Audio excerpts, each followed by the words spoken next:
Quicksilver is a tricky character, and the events of WandaVision and Fox's version of Quicksilver making an appearance does not make it easier. However, this could be the first debut out of all of the X-Men, we might just not know it yet. However, seeing how things stand right now, Evan Peters' return could be the real deal for the future events of the MCU, something we think many of you would like. Ever since his creation by Stan Lee and Jack Kirby in the mid-60s, Quicksilver has been one of the most important characters in the entire Marvel Universe. Starting as a member of Magneto's Brotherhood of Evil Mutants, the character has evolved ever since all the way to the point of him becoming a member of the Avengers.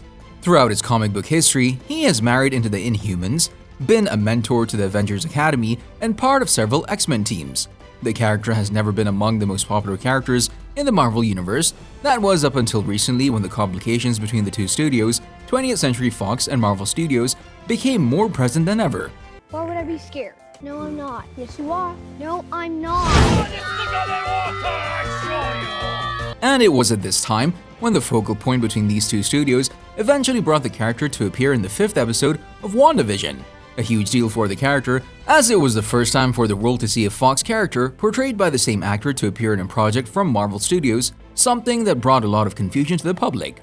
And with questions flying around whether the X-Men were in fact canon to the MCU or something else entirely, which is why we're here today, to talk about the character, not his biography, almost every Marvel fan knows about that, but rather about his existence in the MCU, and eventually what his future holds now that the X-Men and many elements connected to them, including Quicksilver, are officially coming to the MCU.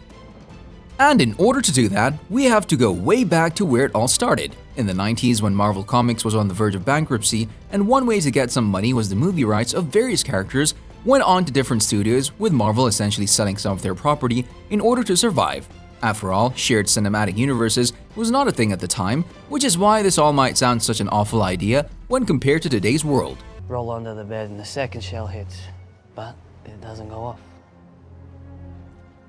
So the entire Marvel Universe had to be categorized into different properties, and one major complication was what to do with Quicksilver and the Scarlet Witch. Which corner of Marvel did they truly belong to?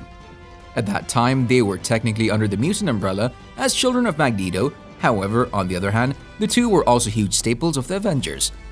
They were Avengers longer than the likes of Hulk and Black Widow, with Scarlet Witch even being a centerpiece in one of the most important Avengers storylines in the 21st century. Eventually, Marvel and Fox came to an agreement. Both sides had the rights to smash that like button just like you should do if you haven't done so already. But no, in all seriousness, both sides had the rights to the Maximoff twins. But the Avengers couldn't describe the two as mutants because the mutants belonged solely to Fox, with the X-Men movies never being able to bring the Avengers term in any shape or form. You guys won. I didn't do anything. I've been here all day. So it fell to Marvel to be creative, a time when both studios created their version of the character, hence Marvel had Aaron Taylor Johnson and Fox had Evan Peters.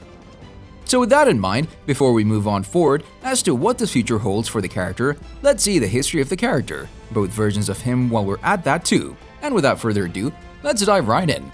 When it comes to all the speedsters in the world, the Flash is the most famous one, and for a good reason.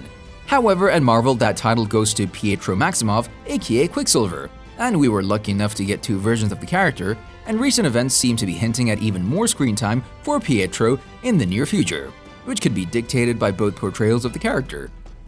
For most of their existence, Quicksilver and Scarlet Witch have been classified as mutants, though recently it has been retconned that they actually got their powers after being experimented on by the High Evolutionary, a backstory created by Marvel because of the inability of the studio to use the mutant lore.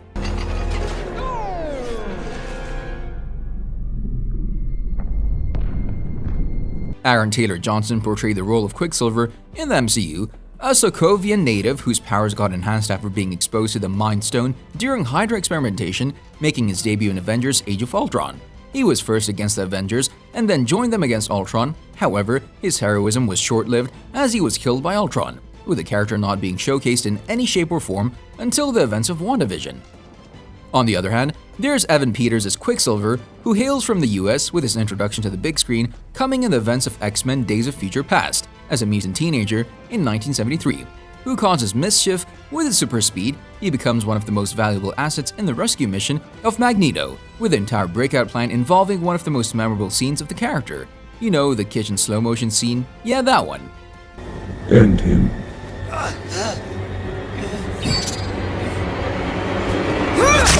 X-Men Apocalypse confirmed that Magneto is Pietro's father, with Quicksilver visiting the X-Men mansion to find answers, arriving at the nick of time to save the inhabitants from being incinerated in an explosion. After which the character became sort of like an X-Men veteran, with us seeing him getting injured in the early events of the Dark Phoenix movie in 1992. Because of how the events of WandaVision unfolded, there was speculation that Wanda would also resurrect her brother. Then there were rumors of Evan Peters appearing, something that eventually happened, and it was then when fans began to wonder if Peters' reprisal of the role could mean that he was the Quicksilver to be in the upcoming events of the wider MCU. As of now, we don't actually know what his appearance means. Is this indeed the Quicksilver from Foxverse who has somehow been pulled to the MCU, with all the multiverse stuff going on, or was it just a fun wink to his time playing the character in a completely different universe? We'll just have to wait for now and see what the story holds for Quicksilver, and does he have a future in the MCU, Peters' version of the character that is. Or maybe we're gonna get a third actor playing the mutant Quicksilver from the Fox universe now that the rights about the character were acquired by Disney and are in Marvel's hands. So with the fact that Taylor Johnson's Quicksilver is dead, it seems like Evan Peters' version of the character could be the likelier option for the character, with him being the one to continue in the role of Quicksilver, which should not be a strange thing at all considering that Ryan Reynolds will be the one to stay in the role of Deadpool despite the character jumping to the MCU over from Fox. Also, it doesn't help that both Kevin Feige and Marvel Studios have been tight-lipped about the character and what their plans are for the X-Men, but the logical thing seems to be that they'll suffer some kind of a reboot, and we think that Quicksilver will be one of the first characters to smash that subscribe button and ring the notification bell. I mean, one of the first characters to make the jump alongside the other prominent characters of the X-Men family as part of the wider MCU, possibly in a movie featuring the X-Men, or even a standalone movie or series, but not before he undergoes a cameo or two in a Marvel project that will include mutants. Nevertheless, given how much has been done with Quicksilver in the comics, the MCU has plenty of options for the character, and where his story should go next. Let's just stay hopeful that we're gonna get much more screen time for the character, and let's be honest, who wouldn't want even more slow motion scenes taking part in a Quicksilver solo movie, right? Check out these videos next. You didn't see that coming.